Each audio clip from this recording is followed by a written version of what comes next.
Salut et bienvenue dans un épisode que je comptais faire beaucoup plus tard en solo, mais l'impulsion m'est venue maintenant, donc je vais le faire tout de suite.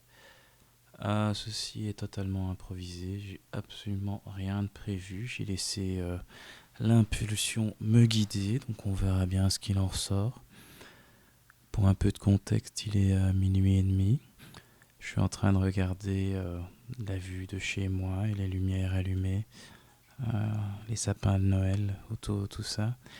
Et je vais parler d'éveil. À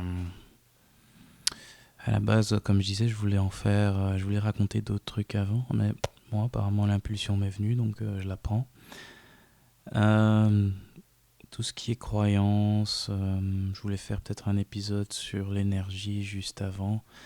C'était peut-être parce que je voulais préparer ceci, la chronique inutile, donc je vais me lancer.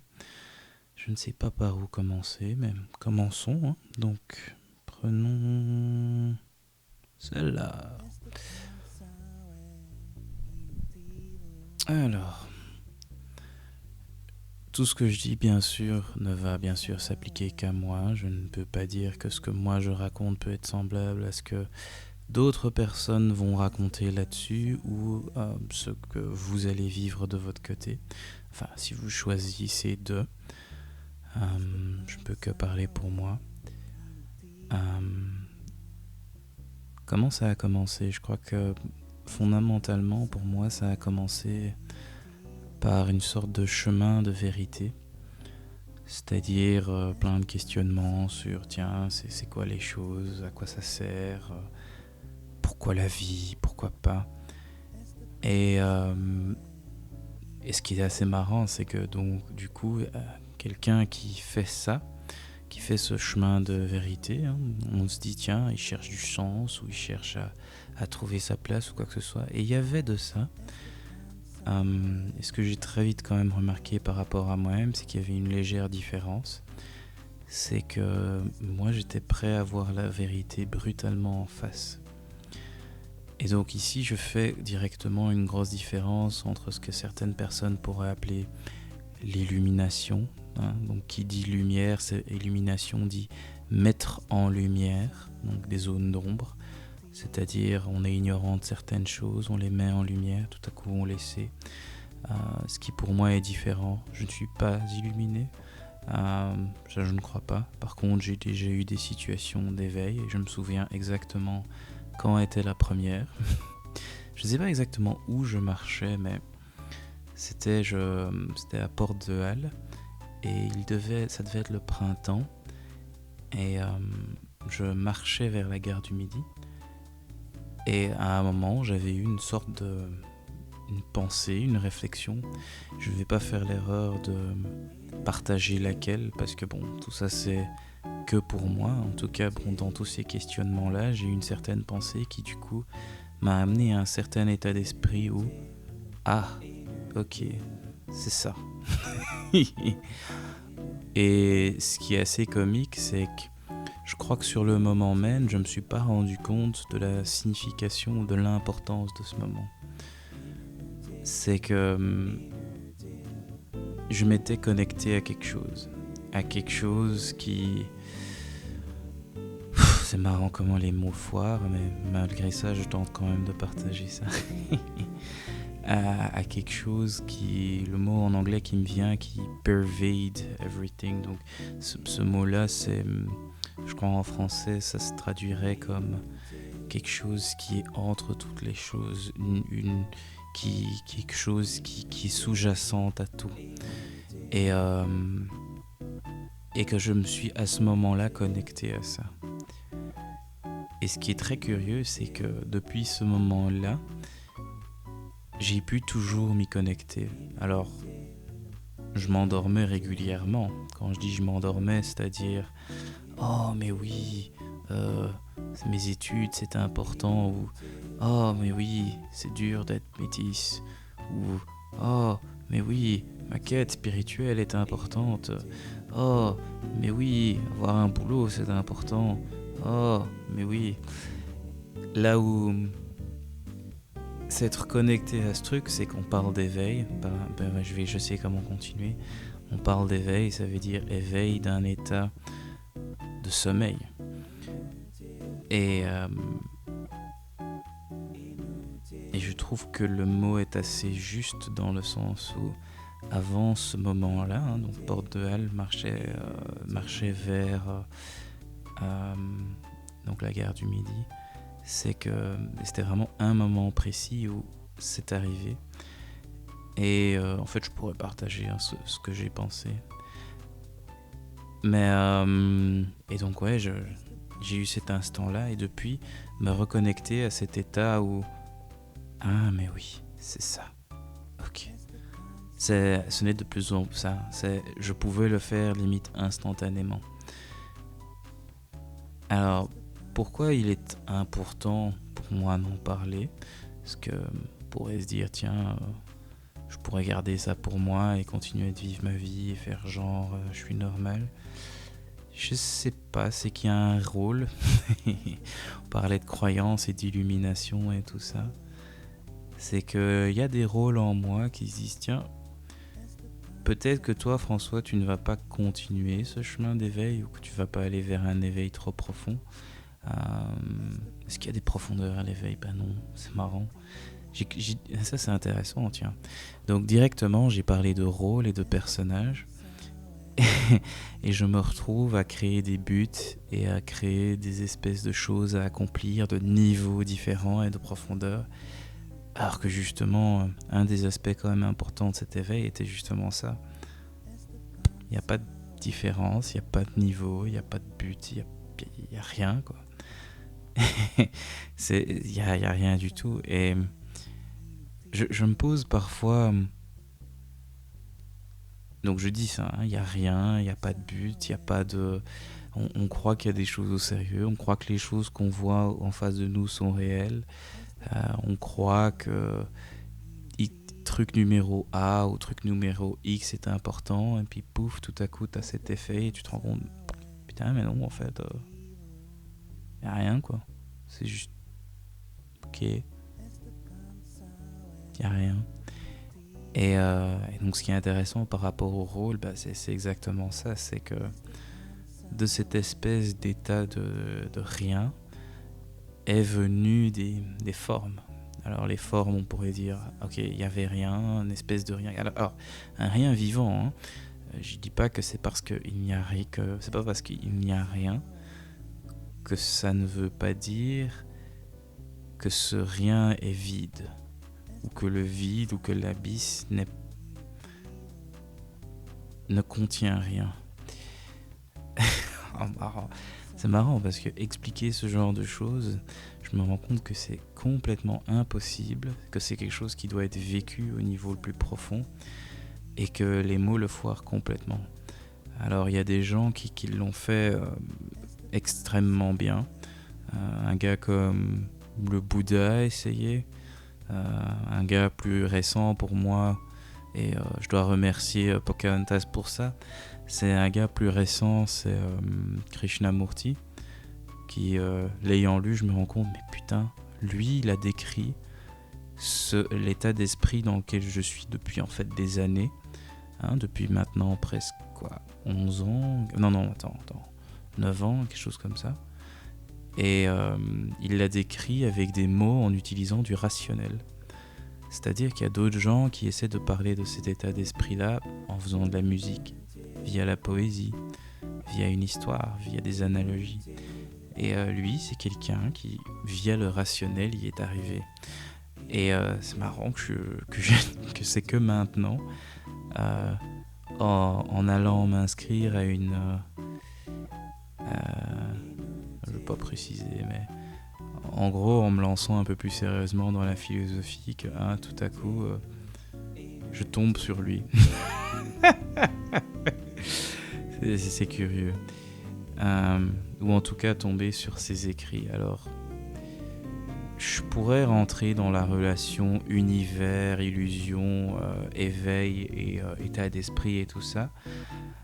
Mais ça, j'ai envie de garder à part pour tout ce qui est épisode, énergie, monde astro et tout ça, que bon, j'ai un vécu personnel autour. Mais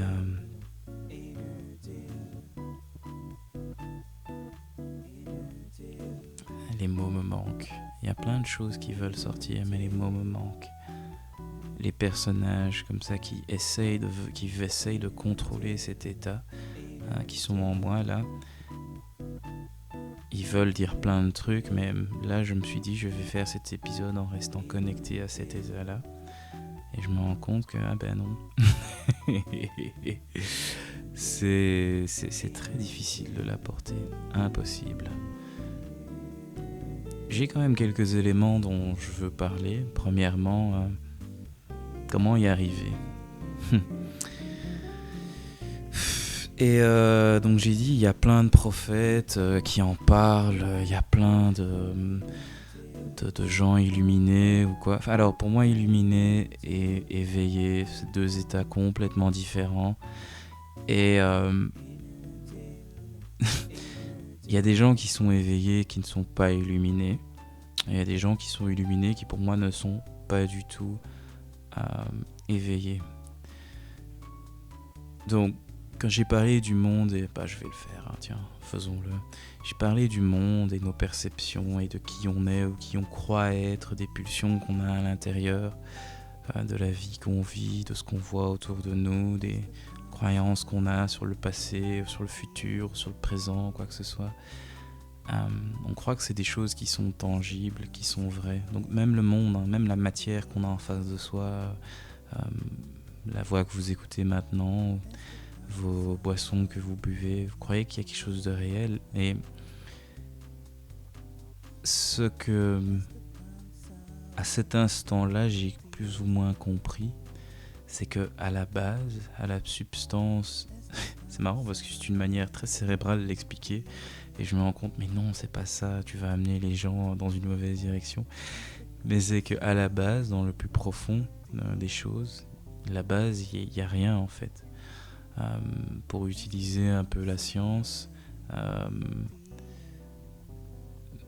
quand tu prends une atome, 99% en fait de l'atome c'est du vide. Et donc du coup je vais partager la pensée qui m'est venue et qui m'a j'ai envie de dire éveillé. C'est: et si la matière n'était pas matière? Non, c'est pas ça exactement, c'est marrant, je n'arrive plus à la reformuler. Mais et si en fait les choses se forment pas parce qu'elles n'ont une substance et qu'elles sont, mais qu'elles se forment par le vide ou par le rien qui prend forme autour d'elles-mêmes, donc le rien qui se danse, qui se torticole, et qui du coup, en se torticolant, là où le rien n'est plus, il y a quelque chose.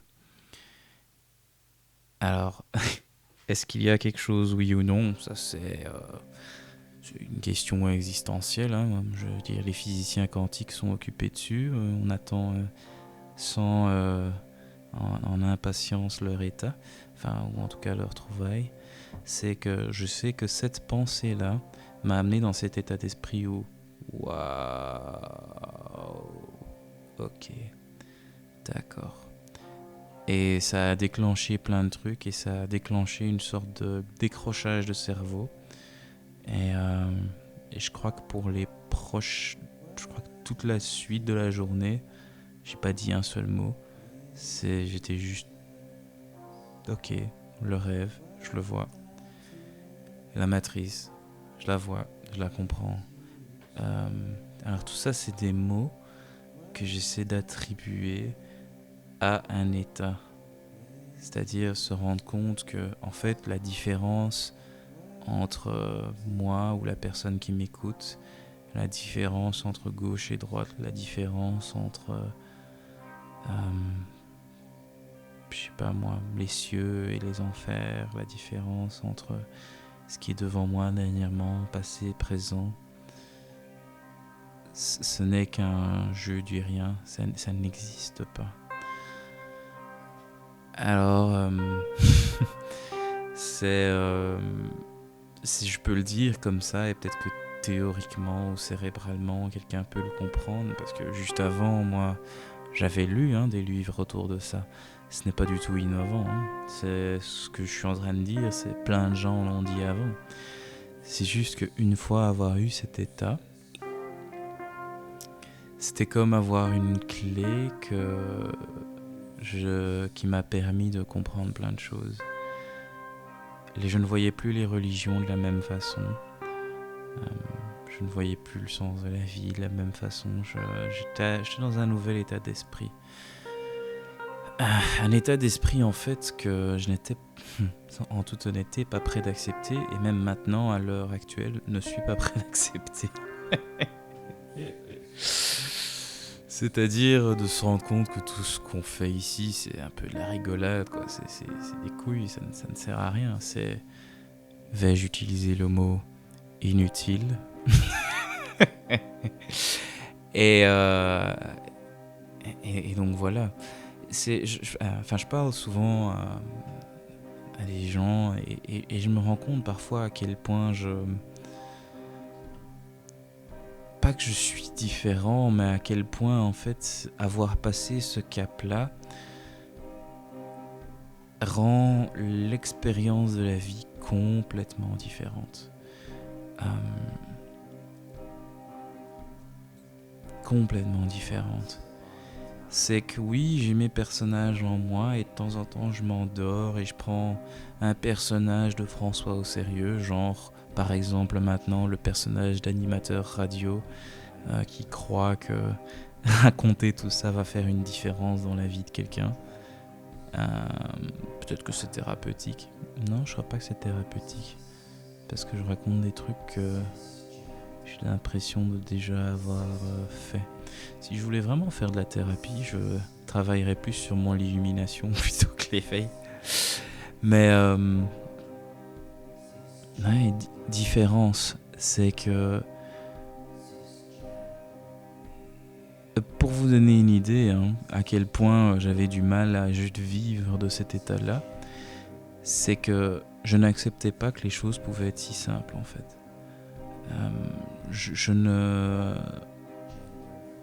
C'est presque je refusais cette simplicité. Je refusais de l'accepter. Même maintenant, soyons clairs. Sauf que je suis passé de l'autre côté et je l'ai vu. Pourquoi est-ce que l'impulsion est venue ? Soyons clairs, c'est que en fait, c'est difficile à expliquer. Je cherchais des choses plus compliquées à faire, des chemins spirituels plus sérieux. Et je me rendais compte qu'il n'y avait aucune base. Et en faisant une sorte de travail d'enlèvement d'illusions, que j'ai appris par après, tout ça, alors que j'avais déjà fait le premier pas, ou en tout cas fait un pas, ou en tout cas fait un certain saut, c'est que je me suis rendu compte que je revenais à ce moment. Et je me suis dit, mais merde.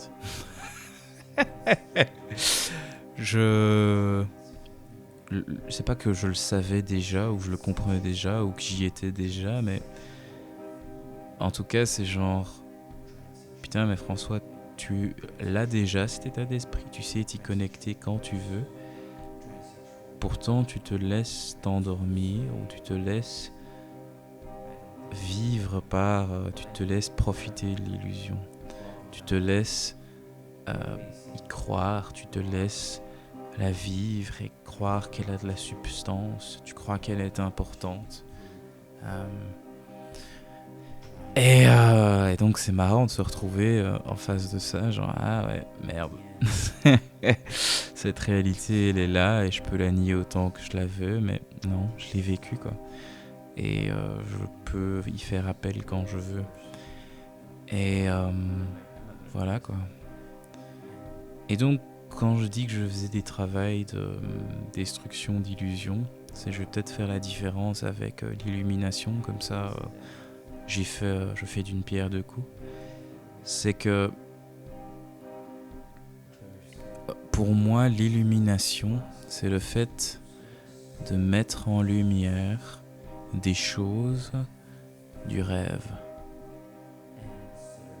Je donne un exemple. Si moi, François, tout au long de ma vie, je prends le rôle de, je sais pas moi, ingénieur commercial. C'est un personnage que je joue dans cette espèce de grand théâtre qu'est la vie. Hein.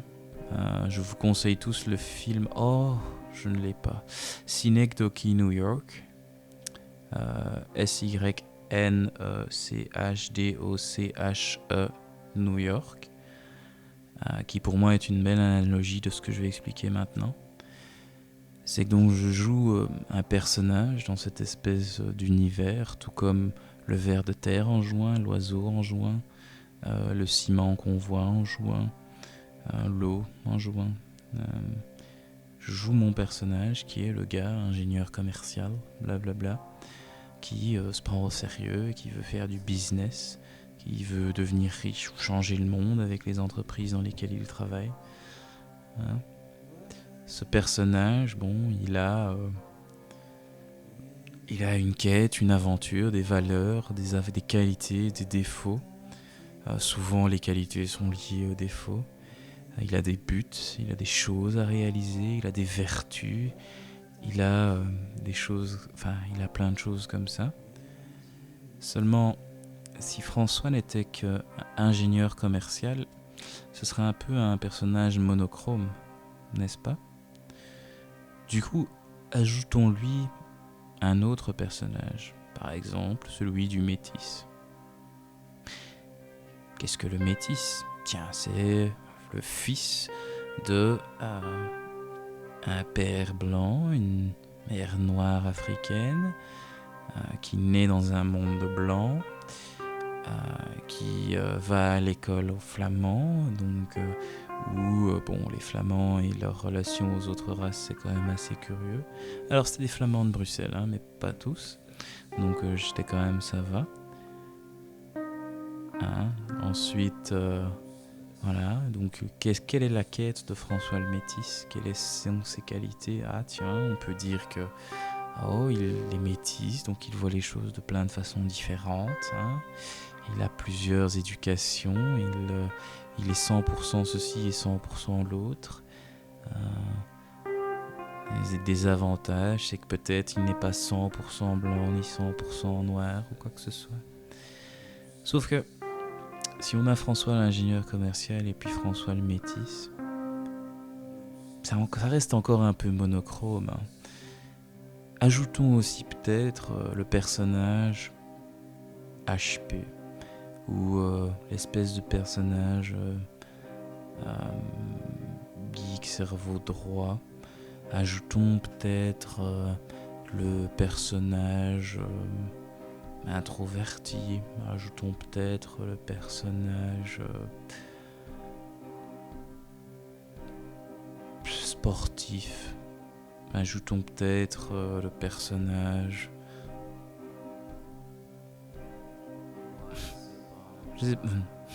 Je m'arrête tout de suite, je crois que je suis clair. C'est que tous ces différents personnages forment ensemble, en travaillant ensemble, ils forment la personnalité de François.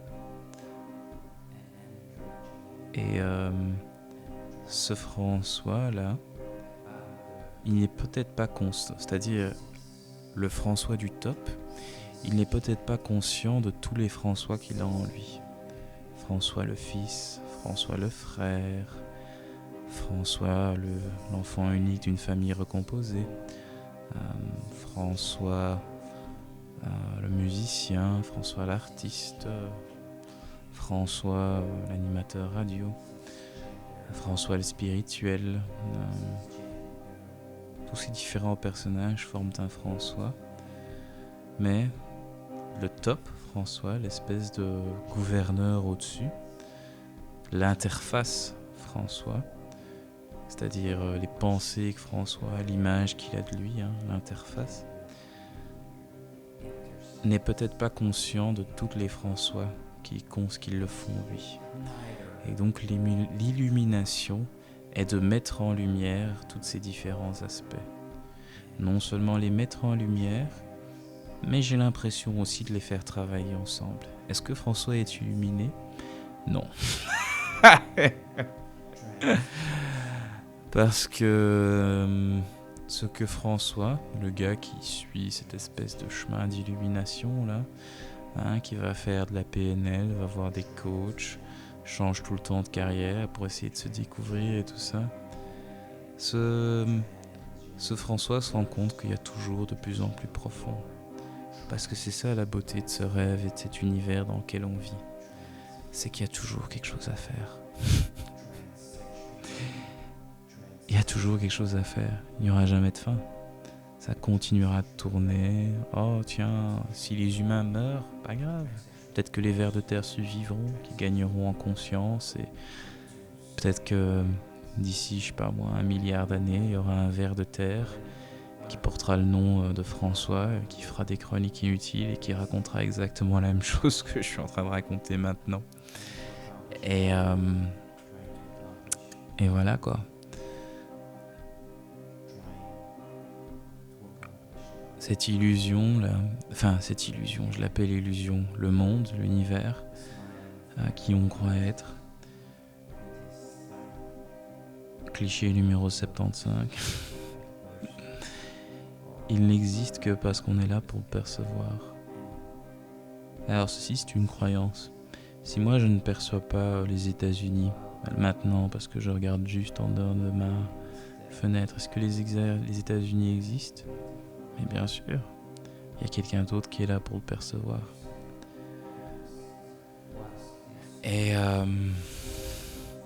je vais quand même parler de un petit truc des mondes astraux, ou en tout cas de ce qu'on pourrait appeler illumination, ou quoi que ce soit, ou changement de perception, et je sens que je vais clôturer là-dessus. C'est que je me souviens une fois, j'étais en train de faire du vélo, et j'allais au conservatoire, et donc je descendais, j'avais mon petit mountain bike, et j'avais ma base sur mon dos et tout, et donc je descendais la rue, qui était la rue où mes parents habitent. C'est la grande rue de la Victoire. Et en gros, en pleine descente, donc il fait jour, il fait beau. Je devrais sortir mon carnet pour être très concret là-dedans. Mais en même temps, si je veux être concret, je le ferai, je corrigerai. Mais l'essence de l'histoire, c'est ceci. Parce qu'en effet, j'étais tellement sérieux que je notais tous mes vécus spirituels dans un journal. J'étais sérieux à ce point-là. Et donc je descends en vélo. Et à un moment, je me dis, tiens, et si on perçoit le monde en 3 dimensions ? Parce que la réalité consensuelle qu'on vit ensemble, c'est que le monde est en 3 dimensions.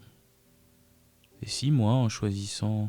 Alors là, j'ajoute des mots, J'ajoute des mots qui n'étaient pas là, c'est-à-dire c'était une pensée énergétique, mais j'ajoute les mots comme ça, vous voyez un peu dans quel était l'état d'esprit que j'avais. Et si en fait, fondamentalement, en changeant ma perception, le monde ou mon vécu du monde change. Et est-ce que le monde change aussi alors ? Par exemple, et si maintenant je décide de croire foncièrement qu'en fait le monde est en 2 dimensions, est-ce qu'il l'est ? Et environ à cet instant-là, dans l'espace de 1 seconde ou quoi, je suis sur mon vélo en train de descendre la rue, je me voyais, moi, François, du haut. Je me voyais de très très haut. Comme si j'avais une sorte de vue d'hélicoptère. Bon, c'était pas à la hauteur d'un hélicoptère. Disons que c'était plus la hauteur d'un building de 20 étages ou quelque chose comme ça. Et je me voyais descendre à vélo. Et donc, pour ceux qui ont déjà joué à des jeux vidéo comme Zelda sur Nintendo 64 ou en tout cas des jeux vidéo où on voit tout d'en haut et que quand on bouge à gauche, en fait, c'est comme si l'espèce de carte ou la vue du haut bouge à gauche avec nous. Eh ben, ce qui s'est passé, c'est que j'arrive à un croisement et donc de cette perception-là, cette perception d'1 seconde, alors je me souviens pas des 2 voitures avant, mais à droite, donc normalement mes yeux ne peuvent pas la voir, mais il y avait genre une Volkswagen, et puis tu avais une espèce de petite camionnette, une Volkswagen grise, puis tu avais une camionnette blanche, Et puis juste derrière, donc vue d'en haut, t'avais genre une voiture de sport type Porsche, rouge, mais rouge pétante. Alors, ce que je raconte, c'était du moment où Saint-Gilles n'était pas encore gentrifié. C'était un moment où Saint-Gilles était dans le processus. Maintenant, c'est tout à fait normal de voir des Porsche à Saint-Gilles ou de voir des voitures comme ça de gens bien aisés à Saint-Gilles. À cette époque-là, pas encore. Donc, après la seconde, je me dis wow, François, t'es à vélo, c'est pas le moment de jouer avec ta conscience. Donc, ma peur m'a ramené dans mon corps. Ah, cette peur, elle nous aide tellement à nous ancrer quand même.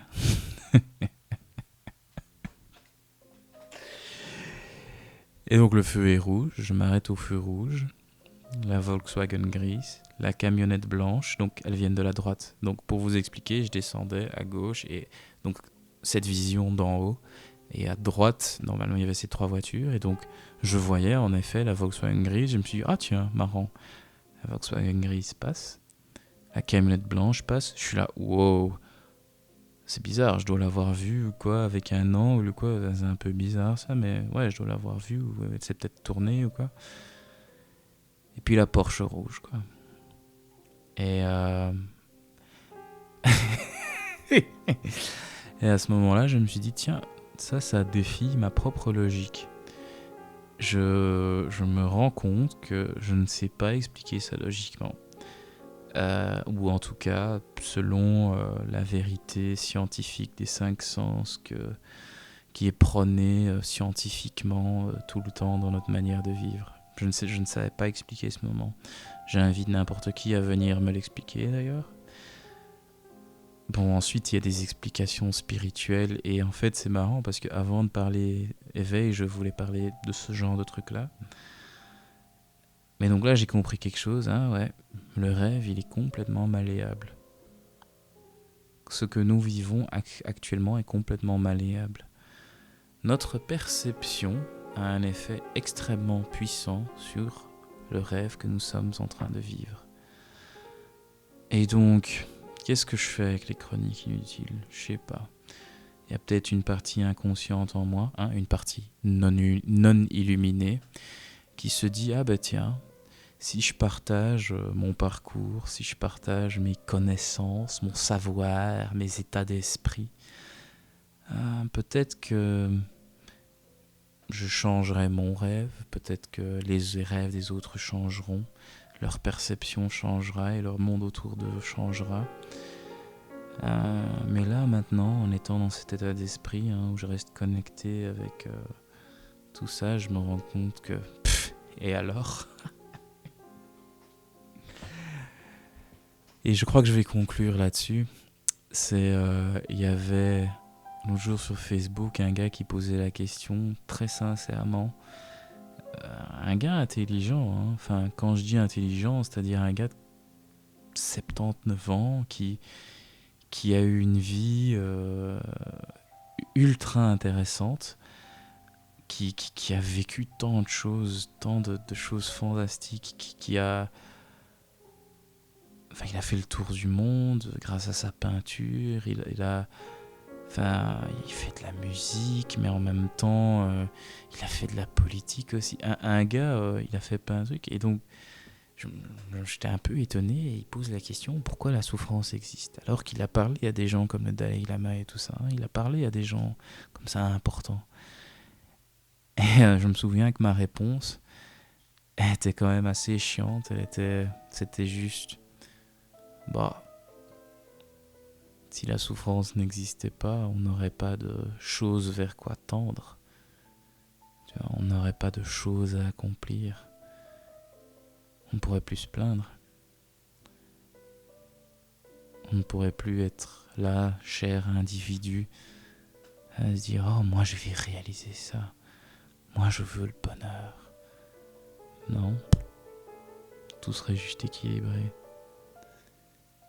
Et là, la question que je me pose, une question que je me pose tellement sincèrement, et c'est marrant parce que je vais voir des coachs ou des psys et je me rends compte qu'il y en a très peu qui comprennent en fait, parce qu'ils sont pas dans cet état-là.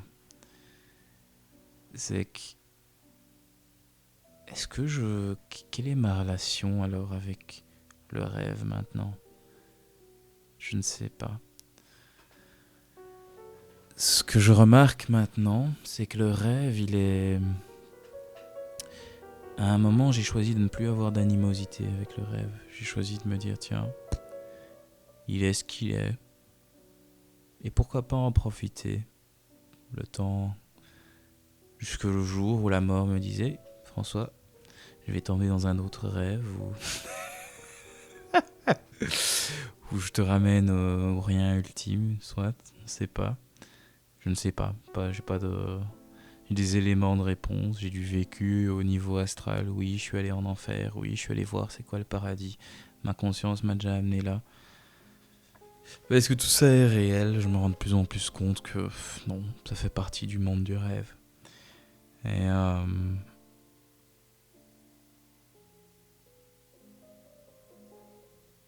comme dirait le farceur au voleur dans le morceau de Bob Dylan, There must be some way out of here. Il devrait y avoir un chemin pour sortir de tout ça.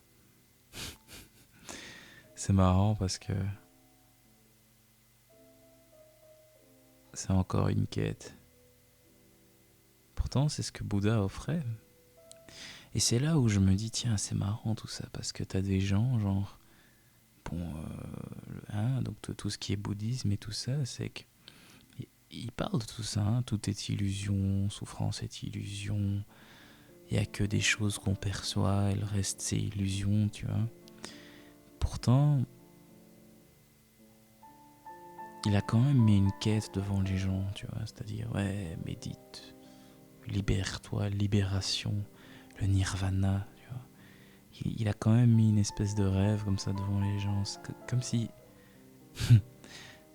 la réponse me vient instantanément, comme si une fois qu'on n'a pas fait l'espèce de pas, qu'on n'a pas été de l'autre côté, hein, qu'on n'est pas passé de l'autre côté en fait, comme si une fois qu'on n'a pas passé de l'autre côté, on ne sait pas fonctionner sans but.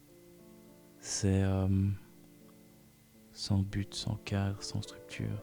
C'est que la personne, ouais, quand on n'est pas passé de l'autre côté, on ne peut pas comprendre.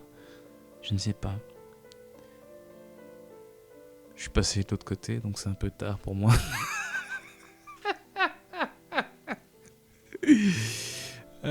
Mes personnages rigolent.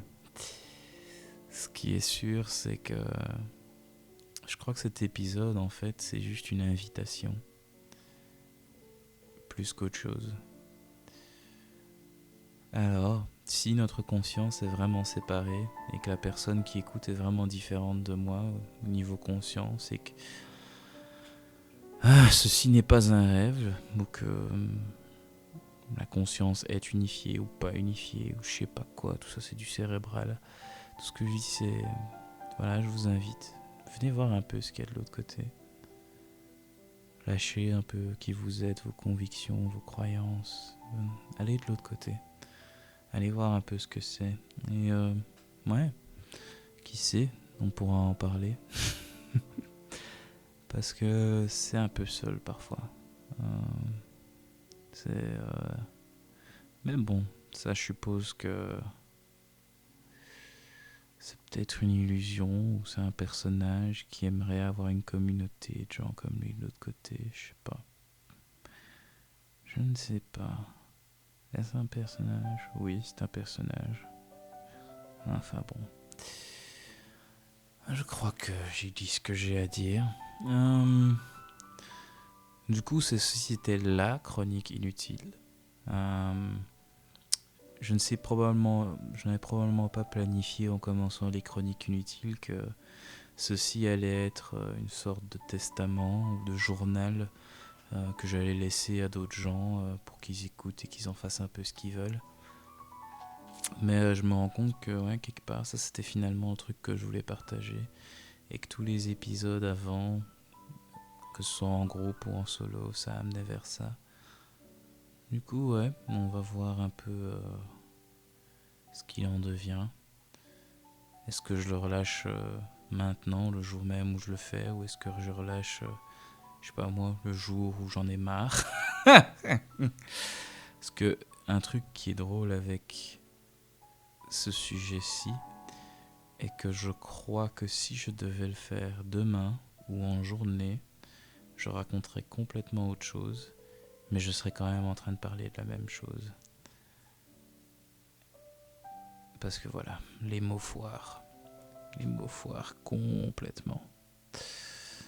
Ah là là. Chronique inutile, chronique inutile, chronique inutile, chronique inutile. Je veux dire merci de nous écouter, nous écouter, nous écouter. Merci de nous écouter.